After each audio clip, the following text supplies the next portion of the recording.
Somnath national highway પર ગમખ્વાર અકસ્માત. Bhavnagar Somnath national highway પર ત્રાપજ નજીક ગમખ્વાર અકસ્માત સર્જાયો.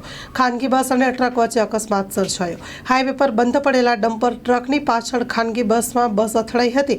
આ ગમખ્વાર અકસ્માતમાં 5 કરતાં વધુ લોકોના મોત થયા હોવાની આશંકા છે. 10 કરતાં વધુ લોકોને ઈજા પહોંચતા સારવાર માટે હોસ્પિટલ ખાતે ખસેડવામાં આવ્યા છે. જ્યારે કેટલાક લોકોને તળાજા હોસ્પિટલમાં તો કેટલાક લોકોને ભાવનગર હોસ્પિટલમાં સારવાર માટે ખસેડાયા હતા. અકસ્માત એટલો ગમખ્વાર છે કે ખાનગી ટ્રાવેલ્સ બસનો એક ભાગ અને અડધો ભાગ કચ્ચરગાળ નીકળી ગયો હતો. Story report by Anil Gohil, Bhavnagar. સાથે કેમેરામેન મનાલ રાજ્યગુરુ. માં motor driving, safe and sure driving. Driving એ શોખ સાથે આપની મોટી જવાબદારી પણ છે.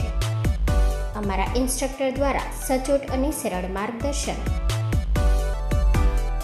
આપની રોજની તાલીમની માહિતી મેળવીને શું અધુરાશ છે એના ઉપર પૂરું ફોકસ કરાય છે.